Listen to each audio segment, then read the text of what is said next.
അപ്പൊ അടുത്തത് ചേട്ടാ ഒരു കാര്യം ചെയ്ത് സംസാരിക്കാനുള്ളതെന്ന് വെച്ചാൽ അത് പലപ്പോഴും ഞാൻ പലരായിട്ടും ഡിസ്കസ് ചെയ്യാറുണ്ട്, എന്നോടും പല മെസ്സേജ് കാര്യങ്ങൾ എനിക്കും ഇങ്ങനെ ഒരു വീഡിയോയിലൂടെ പറയണമെന്ന് ആഗ്രഹിച്ചാണ്. അതായത് ഇവിടെ വികസനങ്ങൾ നടക്കുന്നുണ്ട്, വികസനങ്ങൾ വേണ്ടെന്ന് ഒരിക്കലും പറയണില്ല, അതെല്ലാം വേണ്ടത് തന്നെയാണ്.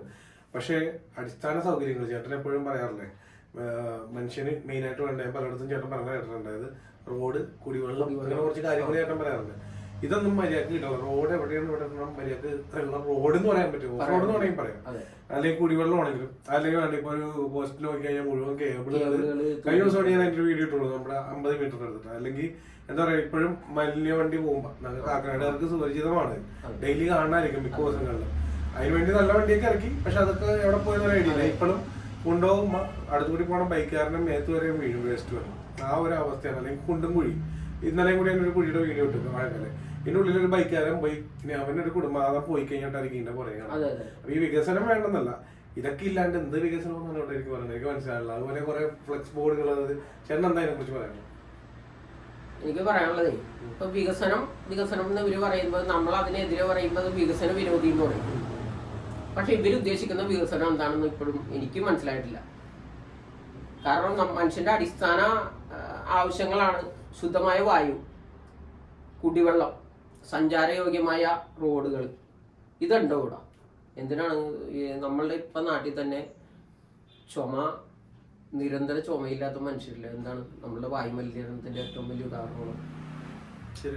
അതിനൊരു പരിഹാരം കണ്ടെത്താൻ നമ്മുടെ ഭരണാധികാരി മാറി വരുന്ന ഭരണാധികാരികൾക്ക് കഴിയുന്നുണ്ടോ?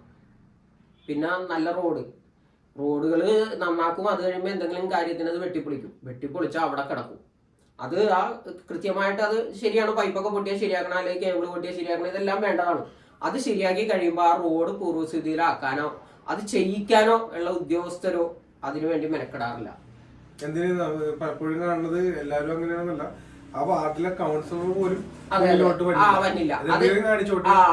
അവര് അങ്ങനെ പഞ്ചായത്തിൽ നിന്ന് ഇത് കൊടുത്തിട്ടുണ്ട്, ഏത് പറഞ്ഞിട്ടുണ്ട്. അവര് അപേക്ഷ കൊടുത്തത് ഇത് ഈ റോഡ് പെട്ടെന്ന് അവിടെ കാശ് കെട്ടിയിട്ടാണ് ഇത് ചെയ്യണത്. അത് തിരിച്ച് അതുപോലെ ചെയ്യിക്കാനും ചെയ്യേണ്ട ഉത്തരവാദിത്വം നമ്മുടെ തദ്ദേശ സ്വയംഭരണ വകുപ്പുകൾക്കാണ്, വാർഡുകൾക്കാണ്. വാർഡ് മെമ്പർമാർക്ക് പൂർണ്ണമായ ഉത്തരവാദിത്വം ഉണ്ട്. നമ്മളുടെ ഇപ്പൊ മുനിസിപ്പാലിറ്റി റോഡ് വെട്ടിപ്പൊളിച്ചാൽ അത് വെട്ടിപ്പൊളിച്ച് ആർക്കാണ് അത് ചെയ്യാൻ ഉത്തരവാദിത്വം ഉള്ളത്?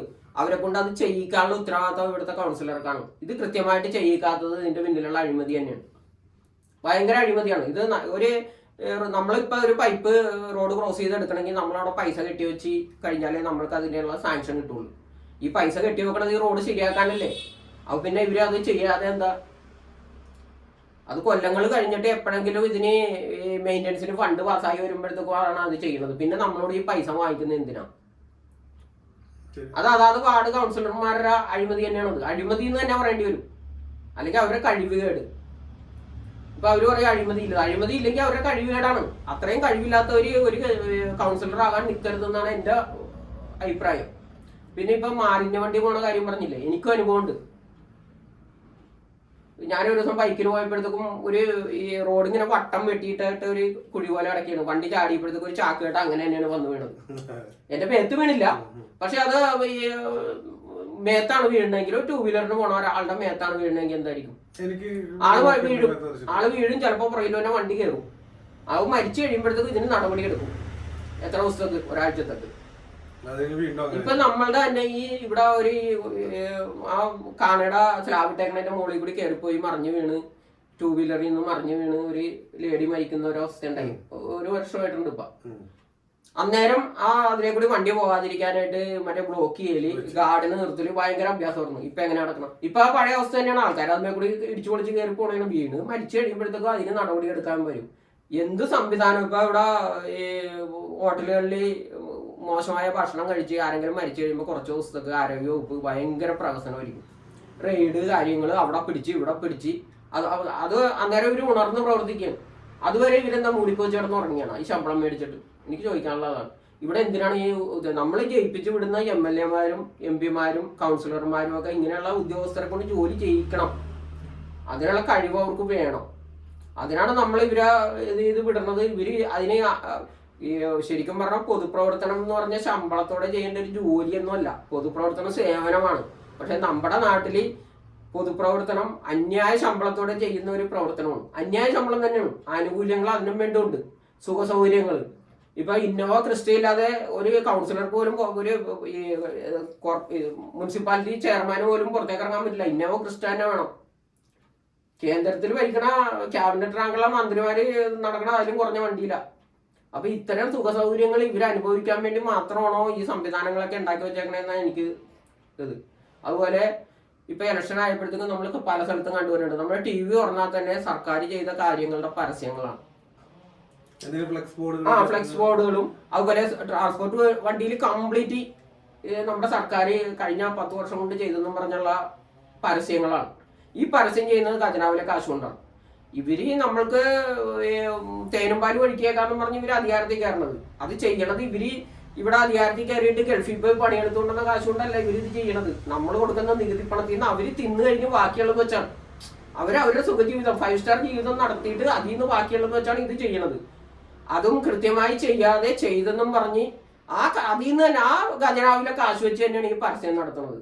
ഇത് എന്ത് ന്യായമാണ്, എന്ത് നിയമമാണ് ഇതിന് ഉള്ളത്? ഇവിടെ മനുഷ്യാവകാശ കമ്മീഷൻ എന്നും പറഞ്ഞ് കുറെ സംവിധാനങ്ങളുണ്ട്. ഇപ്പൊ ഈ ഇടക്കാലത്ത് കുറെ അലിഗേഷനുകൾ മനുഷ്യർക്കെതിരായിട്ടുള്ളത് നടക്കും. ഈ സംവിധാനം എന്തിനാ ഇവിടെ നിലവിലുള്ളതെന്നാണ് ഞാൻ ചോദിക്കുന്നത്.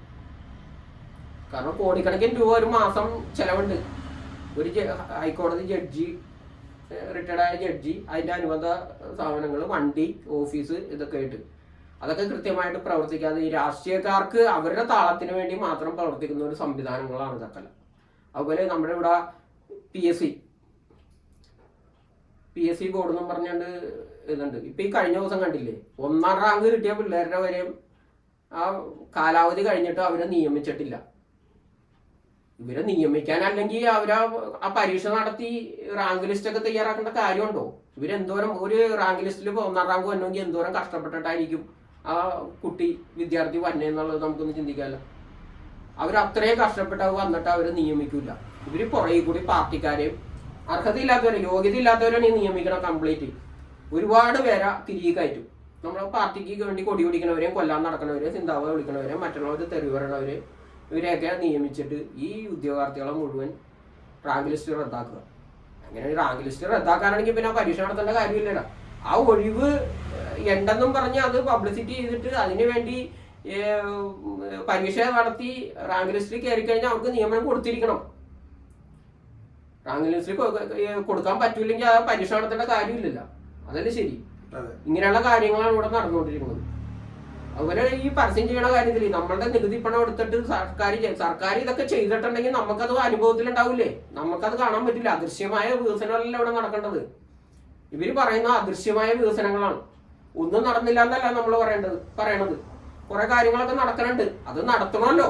കാലാകാലങ്ങളായിട്ട് നമ്മൾ നികുതി കൊടുക്കണ എന്തിനാ? നമുക്ക് നല്ല സംവിധാനങ്ങൾ കിട്ടാൻ വേണ്ടിയാണ്. ഈ കേരളത്തിൽ നമ്മൾ കൊടുക്കുന്ന നികുതി എന്ന് പറഞ്ഞാൽ അന്യായമായ നികുതി എന്ന് തന്നെ പറയാം. അത് കഴിഞ്ഞ് ഒരു റോട്ടിൽ ഒരു ഹൈവേ കൂടി പോകണമെങ്കിൽ എത്ര സ്ഥലത്ത് നമ്മൾ ടോൾ കൊടുക്കണോ? ഇത് നമ്മൾ കൊടുക്കണ എന്തിനാ? നമുക്ക് നല്ല സൗകര്യങ്ങൾ കിട്ടാൻ വേണ്ടിയിട്ടാണ്. അത് ഈ കാശ് മുഴുവൻ കൊടുക്കുകയും വേണം. ഇത് കിട്ടിയില്ല എന്നിട്ട് ഇവരിതെല്ലാം തന്നെന്നും പറഞ്ഞ് നമ്മളുടെ കാശ് വെച്ച് തന്നെ പരസ്യം ചെയ്യുമെന്ന് പറഞ്ഞാൽ അത് ഭയങ്കര വിരോധാഭാസമല്ലേ? ആ കാശെടുത്ത് ഇത് ചെയ്താൽ കുറെ കൂടി വികസനം നടക്കും. കുറെ കൂടി നല്ല റോഡുകൾ ഉണ്ടാവും. ഈ കോടികൾ എന്ന് പറഞ്ഞാൽ ശരിക്കും പറഞ്ഞാൽ 10 കോടി മുടക്കിയിട്ട് 25 കോടി ആയെന്നാണ് നമ്മളോട് കണക്ക് പറയുന്നത്. ഇപ്പൊ തന്നെ കണ്ടില്ലേ, ശബരിമലയിൽ എന്തോ ഒരു ദിവസത്തെ എന്തോ ഒരു പരിപാടി നടത്തിയിട്ട് ഇപ്പൊ TV-യിലും അതിലും ഒക്കെ നമ്മൾ കണ്ടില്ലേ.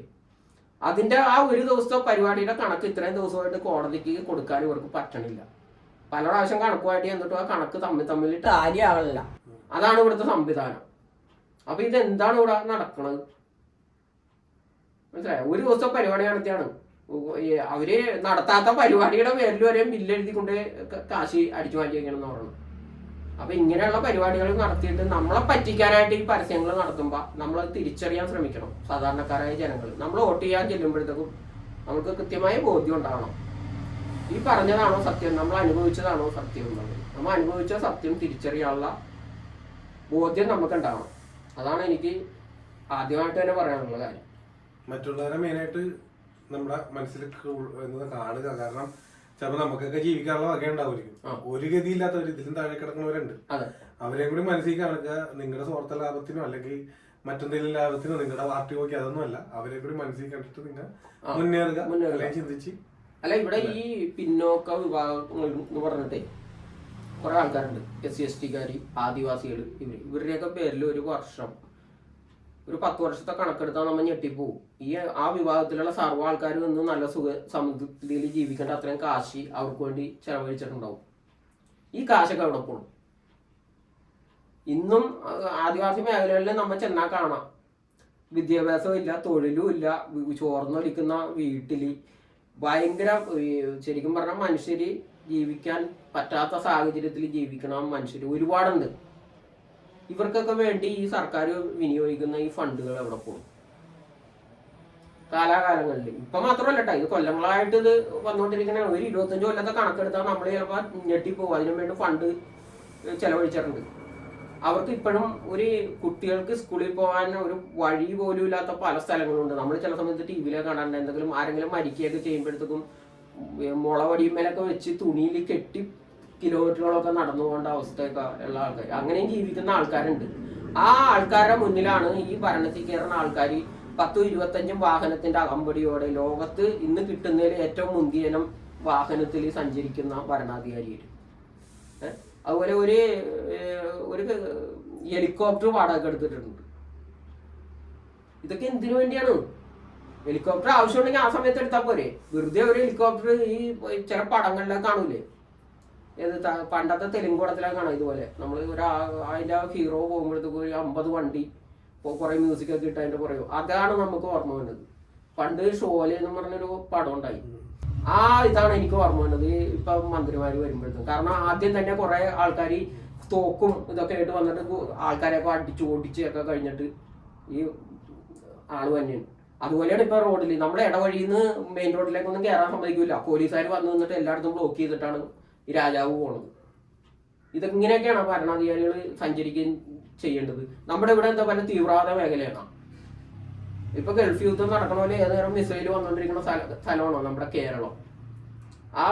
ഇപ്പൊ നമ്മുടെ മുഖ്യമന്ത്രി ഇന്നാള് പറഞ്ഞായിട്ട് ചെറുപ്പകാലത്ത് അദ്ദേഹം അനുഭവിച്ച ദാരിദ്ര്യത്തിനെ കുറിച്ചും സ്കൂളിൽ പോയപ്പോ അമ്മ കൊടുത്തു വിട്ട അതിനെ കുറിച്ചൊക്കെ അങ്ങനെ പറയണം. ആ ആള് ഈ രീതിയിൽ ജീവിക്കണമെങ്കിൽ എന്ത് അത് മനുഷ്യരായിരിക്കണവര്, മനസ്സിലായോ? അപ്പൊ നമ്മളെയൊക്കെ നോക്കി കൊഞ്ഞനെ മുത്തി കാണിക്കുകയാണ്. നമുക്ക് ഇന്നിപ്പോ ശരിക്കും പറഞ്ഞാൽ തൊഴിലില്ല നമ്മുടെ നാട്ടില്, കൃത്യമായിട്ട് തൊഴിലില്ല, വരുമാനമില്ല. കിട്ടുന്ന വരുമാനം കൊണ്ട് ജീവിക്കാൻ പറ്റാനുള്ള വില വർധനവ് കാരണം.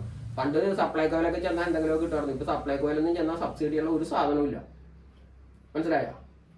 അതൊക്കെ വെച്ച് നമുക്ക് അഡ്ജസ്റ്റ് ചെയ്യാമായിരുന്നു. ഇപ്പൊ അങ്ങനെയുള്ള സാധനങ്ങളൊന്നും കിട്ടണില്ല. സബ്സിഡിയുള്ള സാധനങ്ങളെ സപ്ലൈകോയിലില്ല. ഈ ഒരു അവസ്ഥയിലും ഇവര് വികസനം എന്നിട്ട് വില വർധനവില്ല. കഴിഞ്ഞ 10 വർഷം വില വർധനം ഉണ്ടായില്ലെന്നും പറഞ്ഞ് പരസ്യം ചെയ്തിട്ടുണ്ട്.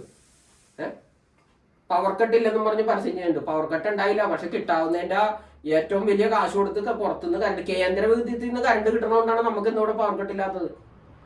അതിന്റെ ഇരട്ടി പൈസ നമ്മൾ കൊടുക്കുന്നുണ്ട്. അത് കേന്ദ്രത്തിന്റെ ഔദാര്യം കൊണ്ടല്ല അത്, മനസ്സിലായ? ഇവിടെ ആണവ നിലയങ്ങളും പവർ പ്ലാന്റും ഒക്കെ വന്നപ്പോഴത്തേക്കും സമരം ചെയ്ത ആൾക്കാർക്ക് ആ കറണ്ട് കൊണ്ടൊന്നും ഇവിടെ സപ്ലൈ ചെയ്ത് പവർ കട്ട് ഇല്ലാതെ ആക്കിയപ്പോഴത്തേക്ക് ആപ്പല് ഇവിടെ പരസ്യം ചെയ്യണേ. അപ്പൊ എന്താണ് ഇവര് ചെയ്യണത്, മനസ്സിലായോ? ഇപ്പൊ കൂടംകുളത്തെ കറണ്ടൊക്കെ കിട്ടിയിട്ടാണ് ഇവിടെ കൂടംകുളം ആണവ നിലയം വന്നപ്പോഴത്തേക്കും ഇവിടെ ഭയങ്കര പ്രശ്നമായിരുന്നു. തമിഴ്നാട്ടിലാണ് അത് വന്നെങ്കിലും കേരളത്തിൽ എന്ത് സമരമായിരുന്നു അതിനെതിരെ. കാരണം അതിന് ദൂഷ്യങ്ങളുണ്ട്, ഇല്ലെന്നല്ല ഞാൻ പറയണത്. എന്നിട്ട് അത് ഇപ്പൊ ഉപയോഗിച്ചിട്ട് അത് വെച്ച് ഇവിടെ നമ്മുടെ നാട്ടിൽ പവർ കട്ട് ഇല്ലെന്നും പറഞ്ഞ് ഇവര് പരസ്യം ചെയ്യുമ്പോഴത്തേക്കും ഇവര് നമ്മളെ വഞ്ചിക്കല്ലേ ചെയ്യണത്, ഇല്ലേ? അതാണ് നോക്കണേ.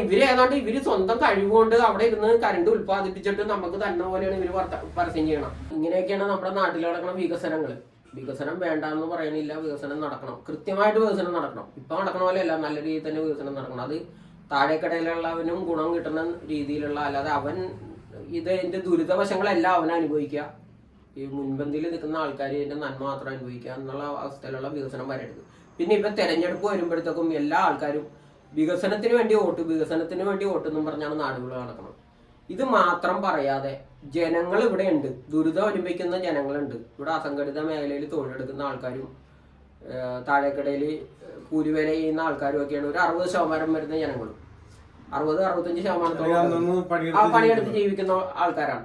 അവരുടെ കാര്യങ്ങൾ കൂടി ചർച്ച ചെയ്യുകയും ആലോചിക്കുകയും ഇവരുടെ ഈ പ്രചരണത്തിലേക്ക് അതും കൂടി കൊണ്ടുവരികയും ചെയ്യണം. അത് ഇവിടുത്തെ നമ്മുടെ മുഖ്യധാര രാഷ്ട്രീയ പത്രപ്രവർത്തകർ, ഈ പത്രപ്രവർത്തകർ ഈ രാഷ്ട്രീയക്കാർക്ക് കുടപിടിക്കണ പോലെ തന്നെ ഈ വികസനം എന്ന് പറഞ്ഞ് ഇവര് പറയണ കാര്യങ്ങൾ ആണ് ചർച്ച ചെയ്യുന്നത്. പിന്നെ ഇതിനേക്കാളും ഉപരി ഇപ്പൊ എല്ലാ ഇലക്ഷൻ വരുമ്പോഴും നമ്മൾ കണ്ടുകൊണ്ടിരിക്കണം, എല്ലാവരും പറയും മതേതരത്വം, എന്നിട്ട് വന്നത് വർഗീയതയിലേക്കാണ്. ഇലക്ഷൻ ആകുമ്പോൾ ഏതെങ്കിലും ഒരു ആള് ഏതെങ്കിലും രാഷ്ട്രീയ പാർട്ടി അത് ടാർഗറ്റ് ചെയ്ത് വന്നാണെന്നാണ് ഞാൻ കണക്കാക്കുന്നത്. എന്തെങ്കിലും ഒരു അലിഗേഷനായിട്ട് വരും, മതത്തെ കയറി പിടിക്കാൻ പറ്റിയത്. പിന്നെ പത്രങ്ങളും ഈ രാഷ്ട്രീയ നേതാക്കളും ചർച്ചകളും ഈ പ്രചരണവും മുഴുവൻ ഈ ജാതിയും മതത്തെയും പിടിച്ചുകൊണ്ടാണ്. നമ്മുടെ നാട്ടിൽ പോലും ഇപ്പൊ കഴിഞ്ഞ ഇലക്ഷൻ ആണെങ്കിലും ആവശ്യമില്ലാത്ത കേസുകൾ ഇങ്ങനെ മറിക്കനാണ്. അത് ഇത്ര വിവരമില്ലേ എന്നാണ് ഞാൻ എനിക്ക് അതിനകത്തൊരു കാര്യം പറയാനുള്ളത്. അത് ഞാൻ പറഞ്ഞോട്ടെ, ചേട്ടനത് മനസ്സിലാവും. നമ്മുടെ നാട്ടിൽ തന്നെ നടന്നല്ല ഇങ്ങനെ ഓരോ വിഷയങ്ങൾ എടുത്തിടുമ്പോ ആ പാർട്ടിക്കാർക്ക് നാണക്കേടല്ല, ആ പാർട്ടിയിൽ ആണായിട്ട് ഒരുത്തിന് ഇല്ലെന്നാണ് ഞങ്ങളുടെ ചോദ്യം. ഏത് പാർട്ടിക്കാരനായിക്കോട്ടെ, നിങ്ങളുടെ പാർട്ടിയിൽ ഇപ്പൊ ഒരു 10 പേരുണ്ടെങ്കിൽ 5 പേരായിരിക്കും ചിലപ്പോൾ ഈ പരിപാടി ചെയ്യണം, മുഴുവൻ പേരായിരിക്കില്ല. ഈ കുരുട്ട് ബുദ്ധി ഉപയോഗിച്ച് ഈ ഇലക്ഷൻ എങ്ങനെയെങ്കിലും ജയിക്കുക, അല്ലെങ്കിൽ ആൾക്കാരെ മണ്ടന്മാരാക്കുക. പക്ഷെ ബാക്കി 5 എണ്ണം നിങ്ങൾ ആണുങ്ങളല്ലേ, നിങ്ങൾക്ക് നാണക്കേടല്ലേ? സീരിയസ് ആയിട്ടും ചോദിക്കണേ, നിങ്ങളുടെ പാർട്ടിക്കാർക്ക് മൊത്തത്തിൽ നാണക്കേടാണ് ഇങ്ങനെ കൂടെയുള്ളവർ. അതുപോലെ ക്രിമിനൽ സ്വഭാവമുള്ളവർ, ക്രിമിനൽസിനെ വീണ്ടും പിടിച്ച് നിങ്ങളുടെ പാർട്ടിക്ക് കയറ്റണത് ഭയങ്കര പോക്കരുത്തരോ, നാട് നശിപ്പിക്കാൻ വേണ്ടി. ഇത് ജനങ്ങളൊരു ദിവസം നേർക്ക് നേരെ, ഞാൻ കഴിഞ്ഞ ഇലക്ഷൻ മുന്നേ ഓർത്തത് എല്ലാ പാർട്ടി ഓഫീസിലും പോയിട്ട് ഇങ്ങനെ കുറച്ച് റിക്വസ്റ്റ് കൊടുക്കാം. കാരണം ഞാൻ പാർട്ടിക്കാരനല്ല, പക്ഷെ ഞാൻ ജനങ്ങൾക്ക് വേണ്ടി ഇറങ്ങണേ. അപ്പോഴും വൈരാഗ്യം നമ്മളോട് വരുള്ളൂ. പക്ഷെ ഞാൻ ആർക്ക് വേണ്ടി ഇറങ്ങണേ, എന്തിനാ സംസാരിക്കണമെന്ന് ചിന്തിച്ചാൽ മതി. ഇനി ജനങ്ങൾ ഇറങ്ങും നിങ്ങൾക്ക് നേരെ. കാരണം ക്രിമിനലായിട്ട് ജയിലിൽ കിടക്കണവരെ വരെയും ഇവിടെ പാർട്ടിയുടെ ഇതില് ഇലക്ഷന് നിർത്തി ആ മണ്ടന്മാരായ ജനങ്ങൾ പോയി അവനെ വോട്ട് ചെയ്ത് ജയിപ്പിക്കുന്നുണ്ട്. ഇവിടെ ഇപ്പോഴും ജയിച്ചിട്ടുണ്ട്. ഈ കഴിഞ്ഞ തദ്ദേശ തെരഞ്ഞെടുപ്പിൽ വരെയും ജയിപ്പിച്ചിട്ട് ഉള്ള ആൾക്കാർ ഇപ്പോഴും ഉണ്ട്. ഇത് പണ്ട് വടക്കേ ഇന്ത്യയിലൊക്കെ ഉണ്ടായി, ജയിലിൽ കിടന്നുണ്ട്. ഇത് അന്ന് അവിടെ നോക്കി ഇവിടെ കളിയാക്കിയിരുന്ന ആൾക്കാരാണ് ഇപ്പൊ അത് തന്നെ ഇവിടെ ചെയ്തത്. പെൺവാണിഭ കേസിലും അതുപോലെ അഴിമതിയിലും കള്ളക്കടത്തിലും വരെയും ജയിലിൽ കിടക്കുന്ന ആൾക്കാരെ ഇവിടെ ഇലക്ഷൻ നിർത്തി കൊലക്കേസിൽ. ഇതൊന്നും ഇവർക്ക് ഒരു പ്രശ്നമല്ല. അതൊക്കെ ജനങ്ങളുടെ ശ്രദ്ധയിൽ നിന്ന് ഇതൊക്കെ തിരിക്കാനാണ് ഈ വർഗീയത കൊണ്ടുവന്നിട്ടുള്ളത്. ഇലക്ഷൻ ആകുമ്പോൾ ഇപ്പൊ ഏറ്റവും വലിയ സംഭവമാണ് ഇത്, വർഗീയത. വെറുതെ ജനങ്ങളെ തമ്മിലടി. ഈ മതവികാരം എന്ന് പറയുന്നത് ഇത്ര എന്താണ് ഈ വെള്ളത്തിലെ കുമിള പോലെ അല്ല ഇരിക്കണത്. ആരെങ്കിലും ഒരു വാക്ക് പറയുമ്പോൾ തന്നെ അത് വ്രണപ്പെടാനായിട്ട് വിവരവും വിദ്യാഭ്യാസമുള്ളവൻ മനസ്സിലാക്കുക, ബുദ്ധിയുള്ളവൻ. ഈ ജാതി തമ്മിലടിപ്പിക്കാൻ വേണ്ടി പല കുതന്ത്രങ്ങൾ ഉപയോഗിക്കാൻ ഇവിടെ ആൾക്കാരുണ്ട്. അത് പല മുൻപന്തിയിൽ നിൽക്കുന്ന ആൾക്കാർ തന്നെയാണ്, വലിയ വലിയ നേതാക്കൾ തന്നെയാണ് അതിനു വേണ്ടി ശ്രമിക്കുന്നത്. അതെന്താന്ന് വെച്ചാൽ ജനങ്ങളുടെ കണ്ണിൽ പൊടിയിടലാണ്. മണ്ണ് വാരിയിട്ട് നമ്മളെ കണ്ണ് ഇത് ചെയ്തിട്ട് അവർക്ക് അധികാരം പിടിച്ചെടുക്കുക. ഇതാണ് അതിന്റെ മെയിൻ ഉദ്ദേശം. അത് തിരിച്ചറിയാനുള്ള ബോധം നമ്മുടെ ജനങ്ങൾക്ക് വേണം. ഈ ജാതി മതം എടുത്തിട്ട് പെരുമാറുന്നത് ഒരു സ്ഥാനാർത്ഥിനെ നിശ്ചയിക്കുമ്പോൾ വരെയും എതിർ പാർട്ടി വെച്ച സ്ഥാനാർത്ഥി ആ മറ്റേ ജാതിക്കാർക്ക് എതിരാണ്, അല്ലെങ്കിൽ മറ്റേ ജാതിക്കാരുടെ സ്വാധീനം കൊണ്ടാണ് എന്ന് എതിർ പാർട്ടിക്കാർ പ്രചരിപ്പിക്കണേ. അത് അവരെന്തിനാ അത് നോക്കണത്? ഏതെങ്കിലും ഒരു പാർട്ടിക്കാരെ എവിടെയെങ്കിലും ഒരു സ്ഥാനത്ത്, അത് അവരുടെ സ്വാതന്ത്ര്യമാണ്. അവർക്ക് വോട്ട് ചെയ്യണോ വേണ്ടെന്ന് ജനങ്ങൾ തീരുമാനിക്കും. എതിർ പാർട്ടിക്കാരെ അവരുടെ നന്മ പറയാൻ ഇല്ലാത്തത് കൊണ്ടാണ് എതിർ പാർട്ടിയുടെ സ്ഥാനാർത്ഥിയുടെ ജാതി, മതം, അല്ലെങ്കിൽ അവന്റെ കുലം, അവൻ പണ്ട് പള്ളിയിൽ പോയിട്ടുണ്ടോ, അമ്പലത്തിൽ പോയിട്ടുണ്ടോ, ഇങ്ങനെയുള്ള ശരിക്കും പറഞ്ഞ ജനങ്ങളുടെ പ്രശ്നങ്ങളായിട്ട് ഒരു ബന്ധമില്ലാത്ത കാര്യം. ജനങ്ങളുടെ പ്രശ്നങ്ങളായിട്ട് ബന്ധമില്ലെന്നല്ല, ജാതി മതമൊക്കെ അവനവന്റെ പേഴ്സണൽ കാര്യങ്ങളാണ്. അത് ആ രീതിയിൽ തന്നെ പോകണം. അത് ഭരണവും രാഷ്ട്രീയവും ഇത് മതമായിട്ട് കൂട്ടിക്കൊടുക്കാൻ പാടില്ല. നമ്മുടെ നാട്ടിൽ ഇപ്പൊ അതാണ് നടന്നുകൊണ്ടിരിക്കുന്നത്. അത് തിരിച്ചറിയാനുള്ള കൃത്യമായ ബോധ്യം നമ്മുടെ വോട്ടർമാർക്ക് വേണം. അത് തിരിച്ചറിഞ്ഞ് വോട്ട് ചെയ്യണം ഇനിയെങ്കിലും എന്നാണ് എനിക്ക് ഒരു അഭ്യർത്ഥനയായിട്ട് പറയാനുള്ള ഒരു അപേക്ഷയാണ്. നമ്മുടെ നാടിന് ഒരു നന്മയ്ക്ക് വേണ്ടിയാണ്. കാരണം ഈ ഇത്യാദി കുതന്ത്രങ്ങൾ ഇനി എടുത്തു എറിയണവരാ ജനങ്ങൾ തള്ളിക്കളയണം. മനസ്സിലായോ? നമ്മള് നമ്മുടെ അയലോക്കത്തുള്ളവരുമായിട്ട് ഈ പേരും പറഞ്ഞിരുന്ന് തല്ലുപിടിക്കേണ്ട കാര്യമുണ്ടോ? നമുക്കൊരു ആപത്ത് വരുമ്പോൾ ഓടി വന്നത് ജാതി മതം നോക്കിയിട്ടാണോ? ഞാൻ നടന്നു പോകുമ്പോൾ വഴിയിൽ ഒരു വണ്ടി ഇടിച്ചു കഴിഞ്ഞാൽ ഓടി വന്നത് എന്റെ ജാതി മതം നോക്കിയിട്ടല്ല. എനിക്കൊരു ബ്ലഡിന് ആവശ്യം വരുമ്പോൾ ബ്ലഡ് തന്നത് ജാതി മതം നോക്കിയിട്ടില്ല. എല്ലാം ബ്ലഡ് ഒരേ കളറാ. അത് തിരിച്ചറിയാനുള്ള കൃത്യമായ ബോധ്യം നമുക്ക് വേണം. അതിനെ തെറ്റിദ്ധരിപ്പിക്കാനായിട്ട് പല രാഷ്ട്രീയ നേതാക്കളും അവരൊക്കെ ഉണ്ടാവും. അവര് കുറെ തത്വശാസ്ത്രവും വളഞ്ഞ വഴിയിലൊക്കെ കൊണ്ടുവന്ന് അതവിടെ എത്തിക്കും. അവരെയൊക്കെ നമ്മൾ കൃത്യമായിട്ട് തള്ളിക്കളയുക തന്നെ വേണം. ഏത് പാർട്ടിക്കാരായാലും നമുക്ക് ഏറ്റവും വേണ്ടപ്പെട്ട ആളായാലും പോലും അത് തള്ളിക്കളയുക തന്നെ വേണമെന്നാണ് എന്റെ വലിയൊരു അഭ്യർത്ഥനയാണ്. എന്റെ അറിവ് വെച്ചുള്ള ഒരു അഭ്യർത്ഥന ഞാൻ പറയണം. അത് ജനങ്ങൾ ഉൾക്കൊള്ളണം. ഇനി വിദ്യാഭ്യാസമുള്ള ജനങ്ങളാണ് നമ്മുടെ സമൂഹം. ഇപ്പം ഈ വിദ്യാഭ്യാസമുള്ള ജനങ്ങളുടെ ഇടയിലേക്കാണ് ഈ വിഷം വാരി വെതറിക്കൊണ്ടിരിക്കണം. മനസ്സിലായ? അത് നാട് നശിക്കാനേ ഉപകരിക്കുള്ളൂ. ഇനിയെങ്കിലും അത് തിരിച്ചറിയാനുള്ള ബോധ്യം ഉണ്ടാവണമെന്നാണ് എനിക്ക് ജനങ്ങളോട് പറയാനുള്ളത്. ഈ വിഷം വാരി എറിയണമെന്ന് പറഞ്ഞാല് നമുക്ക് എല്ലാവർക്കും മനസ്സിലാക്കാൻ സാധിക്കും. അവരങ്ങോട്ട് മാറ്റി നിർത്തുക. നമ്മുടെ എല്ലാ രീതിയിൽ നിന്നുള്ള ഒരു സപ്പോർട്ട്, അവർക്ക് യാതൊരു സപ്പോർട്ടും കൊടുക്കാതിരുന്ന ഈ പ്രശ്നങ്ങൾ തീരും. അത്രേ പറയാനുള്ളൂ. പിന്നെ അവരുടെ പാർട്ടിക്കാർ അവരോടാണ് കുറച്ചു മുമ്പ് പറയാം, നിങ്ങൾക്ക് നാണക്കേടില്ലേ? ബാക്കിയുള്ളവർ ആണുങ്ങളല്ല, അല്ലെങ്കിൽ നിങ്ങളൊരു പാർട്ടിക്കാർ നല്ല പാർട്ടിക്കാരാണെങ്കിൽ നിങ്ങൾ എന്തുകൊണ്ടത് എതിർക്കണില്ല?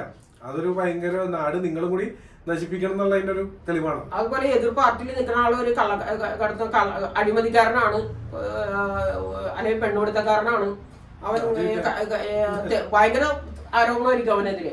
അവൻ ആ പാർട്ടിയിൽ നിന്ന് എന്തെങ്കിലും കാര്യത്തിൽ അവനൊരു സീറ്റ് കിട്ടാതെ വരിക, അല്ലെങ്കിൽ എന്തെങ്കിലും സ്ഥാനമാനങ്ങൾ കിട്ടാതെ വരിക, വഴക്കിട്ട് വന്നു കഴിഞ്ഞാൽ ഈ എതിർപ്പ് പറഞ്ഞവര് എന്നെ 4 വശത്തുനിന്നും അവനെ ചുറ്റി വളഞ്ഞ് കൊണ്ടുപോയി അവിടെ വലിയ സ്ഥാനം കൊടുത്ത് മാലയിട്ട് സ്വീകരിക്കുകയാണ്. അപ്പൊ ഇവരുടെ തത്വം ഇവിടെ പോണു. എന്താണ് ആദർശമുള്ളത് ഇവിടെ? അതുപോലെ പാർട്ടിക്ക് വേണ്ടി എന്തെങ്കിലും തോന്നിയവാസം, പാർട്ടിയുടെ പേരും പറഞ്ഞ് കൊലപാതകം വരെ ചെയ്തവൻ ജയിലിൽ നിന്ന് ഇറങ്ങുമ്പോഴത്തേക്കും MLA-മാരും മന്ത്രിമാരും അടക്കമുള്ളവർ പോയി മാലയിട്ട് സ്വീകരിച്ച് അവനെ ജാഥ നടത്തിയ അകമ്പടിയോടെ എതിരേറ്റ് കൊണ്ടുപോകുന്ന ഒരു പ്രവണത ഇവിടെ കണ്ടുവരുന്നുണ്ട്. ഇതൊക്കെ നമ്മുടെ സമൂഹത്തിന് കൊടുക്കുന്ന മെസ്സേജ് എന്താണ്? ഇവര് ഈ തെറ്റുകളെല്ലാം ന്യായീകരിക്കണം. പാർട്ടിയുടെ പേരിലാവുമ്പോൾ എന്ത് തെറ്റ് ചെയ്താലും ഒരു കുഴപ്പമില്ല. ഈ കഴിഞ്ഞ ദിവസം ഒരു ജാഥ നടത്തണമെന്ന് നമ്മ ഇതിലൊക്കെ കണ്ടായിരുന്നു. അവര് വിളിക്കണ മുദ്രാവാക്യം കേട്ടാ, ആരോഗ്യമന്ത്രിയുടെ ഒരു പ്രശ്നം നടന്നില്ലേ, ആരോഗ്യമന്ത്രിനെ കരിങ്കുടി കാണിച്ച് എന്നൊക്കെ പറഞ്ഞ് അന്ന് വൈകിട്ട് ഒരു ജാഥ നടത്തണുണ്ട് ഇവിടെ. യുവജന കമ്മീഷൻ അധ്യക്ഷയായിരുന്ന ഒരു വ്യക്തിയുണ്ട് നേരത്തെ, ഇപ്പൊ മാറിയവര്. അവര് അതിന്റെ മുന്നിൽ നിന്ന് നയിക്കണ ആ ജാഥ സ്ത്രീ അത് പറയണ സ്വന്തം വീട്ടിലിരിക്കണ അമ്മക്കാണ് വിളിക്കണം. മനസ്സിലായ? അപ്പൊ എന്തോരം അലമ്പതിച്ച് നോക്കും നമ്മുടെ രാഷ്ട്രീയ സമൂഹം. എന്നിട്ട് അതിനാ പിറ്റേ ദിവസം എന്നാ അത് അവര് ചെയ്തത് തെറ്റായി പോയി, ആ തെറ്റ് അവര് തിരുത്തണം എന്നല്ല നേതൃത്വം പറയണത്. അവരെ ന്യായീകരിക്കണം അതിന്റെ മുകളിലുള്ള നേതൃത്വങ്ങൾ. ഇതാണ് ഇവിടുത്തെ ഇന്നത്തെ രാഷ്ട്രീയം. മനസ്സിലായ? ഈ രാഷ്ട്രീയം വേണോ? ഇങ്ങനെയാണോ രാഷ്ട്രീയ പ്രവർത്തനം നടത്തേണ്ടത്? ഈ രാഷ്ട്രീയമാണോ നമ്മുടെ നാടിന് വേണ്ടത്, ജനങ്ങൾക്ക് വേണ്ടത് എന്ന് ജനങ്ങൾ തിരിച്ചറിയണം. നമുക്കിപ്പോ ശരിക്കും പറഞ്ഞാൽ വേറെ വലിയ ഓപ്ഷനൊന്നുമില്ല. തമ്മിൽ ഭേദം തൊമ്മൻ എന്ന് പറഞ്ഞ പോലെ ഇവിടെ വോട്ട് ചെയ്യാൻ പറ്റുള്ളൂ. എല്ലാം കണക്കാണ്, ഒന്നും നല്ലതെന്ന് പറയാൻ പറ്റില്ല. എല്ലാം അധപ്പതനത്തിന്റെ അവസ്ഥയിലേക്കാണ് പോയിക്കൊണ്ട്. എല്ലാവർക്കും അധികാരം എങ്ങനെയെങ്കിലും നേടിയെടുക്കുക, ജനങ്ങളെ കൊള്ളയടിക്കുക എന്നുള്ളതാണ്. അപ്പൊ അതിൽ നിന്ന് നമുക്ക് തിരിച്ചറിയാൻ പറ്റണമെങ്കിലും തിരിച്ചറിഞ്ഞ് തിരുത്താൻ ശ്രമിച്ചാൽ സമൂഹത്തിന് നല്ലതായിരിക്കും. എല്ലാം നിങ്ങളുടെ വിരൽത്തുമ്പിലാണ്. ആലോചിച്ച് കണ്ട് മുന്നേറുക, മറ്റുള്ളവരെ കൂടി മനസ്സിലിട്ടിട്ട് അല്ലെ? അത്രയും ഞങ്ങൾക്ക് പറയാനുള്ളത് വീഡിയോ ചെയ്തത്. ഇതിനകത്തുനിന്ന് നല്ലത് ഉൾക്കൊള്ളാൻ പറ്റണവർക്ക് ഉൾക്കൊള്ളാൻ, ചീത്ത പറയേണ്ടവർക്ക് ചീത്ത. ചിലപ്പോൾ ഇതിനകത്ത് വന്ന് തെറി പറയുന്ന ആൾക്കാരുണ്ടാവും. ആയിക്കോട്ടെ, അതൊക്കെ അവരുടെ സ്വാതന്ത്ര്യമാണ്. എല്ലാവർക്കും അവരവരുടെ സ്വാതന്ത്ര്യമുണ്ട്. പക്ഷെ ആ സ്വാതന്ത്ര്യത്തിന് ഒരു നമ്മുടെ സ്വാതന്ത്ര്യത്തിനുണ്ട് ഒരു പരിധി. ആ പരിധി വിടാമോ എന്ന് അവനവൻ ചിന്തിക്കണം എന്ന് മാത്രമേ എനിക്ക് പറയാനുള്ളൂ. അപ്പോൾ നമ്മുടെ ചാനലിലൂടെ ആദ്യമായിട്ടാണ് നിങ്ങളൊരു വീഡിയോ ഉണ്ടെങ്കിൽ ഇപ്പൊ തന്നെ ഒന്ന് ഫോളോ ചെയ്തേക്കാം. ഇതുപോലുള്ള അറിവുകൾ അല്ലെങ്കിൽ നിങ്ങൾ കാണേണ്ട അല്ലെങ്കിൽ നിങ്ങൾ കേൾക്കേണ്ട കാഴ്ചകളുമായിട്ട് ഇനിയും വരുന്നതായിരിക്കും. അതൊന്നും പറയാനില്ല. അപ്പോൾ അടുത്തൊരു വീഡിയോ കാണാം. Thank you. ബൈ.